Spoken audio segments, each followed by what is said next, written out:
Todd and Leon loved baseball. When they were young, they had played on the town's baseball team. Leon had been the pitcher and Todd had played second base. Now that they were a lot older, they spent their free time watching baseball games on TV and talking about baseball. Do you think they play baseball in heaven? Leon asked Todd one day. That's a good question. The one who gets there first should let the other one know somehow. As it turned out, Todd got to heaven first and Leon waiting patiently to hear from him. One day, Leon found Todd sitting in the living room and waiting for him. Leon was very excited to see him. What's it like up there? And what about baseball?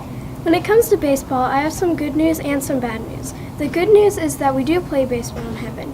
We have some fine teams. I play second base on my team, just like I used to do in the old days. That's the good news. What's the bad news? The bad news is you are scheduled to pitch tomorrow. The end.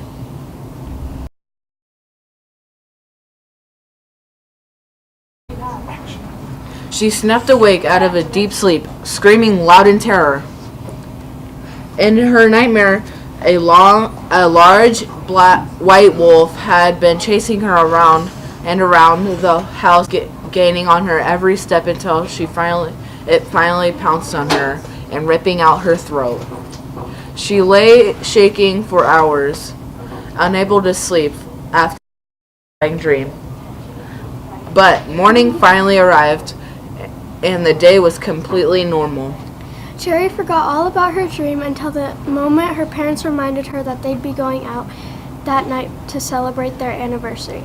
Cherry turned milk white. In her dream, the wolf had come to kill her when her parents were out celebrating their anniversary. She started shaking and begging them not to go. Her parents were astonished at her behavior and finally shamed her into staying home alone that night. Fearfully, Cherry locked herself into the house as soon as her parents left, checking every door and every window. She tried to laugh it off as she got into bed, and finally she shook off her irrational fear and fell asleep. Cherry snapped awake suddenly, every muscle tense. She heard the tinkling of falling glass from a broken window and the snuffling sound of a snout pressed to the floor. It was the sound of a hunting wolf, a werewolf. Werewolves did not break into houses when there was plenty of game outside. She could hear the clicking of the creature's claws on the wooden floor. The musky, foul smell of wet animal fur combined with the meaty breath of a carnivore drifted into the room. She could hear the werewolves panting right outside her room. Then her body was out of bed and she sped right through the bathroom, down the back stairs. She heard a soft growl and a sound of an animal feet pursuing her as she raced down the steps and tore open the back door. A glance at the window beside her showed a reflection of a white wolf leaping down the last few steps behind her. Cherry's feet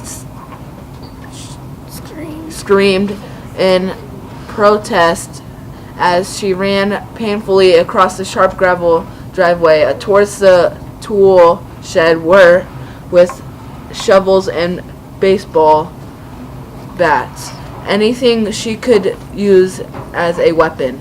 But the huge red-eyed wolf was suddenly between her and the tool shed, stalking towards her. The cold wind pierced her skin as she turned and fled around the side of the house. She gasped as the white wolf howled and took off after her.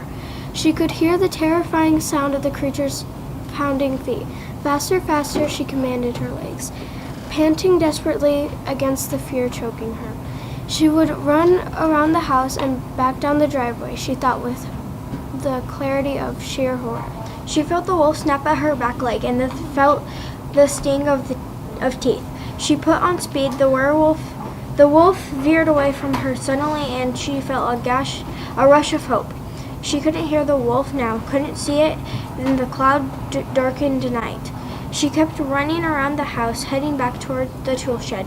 To her intense relief, she heard the sound of a car coming down the road in front of her house. Her parents were back and would save her from the wolf.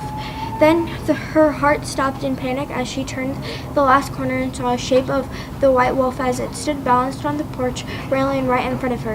It sprang upon Sherry and she ran for the driveway. Just then, her parents' car pulled into the driveway, its headlights blinding the white wolf as it pulled toward the house. Frightened, the wolf backed away as from its kill and then ran away. The end.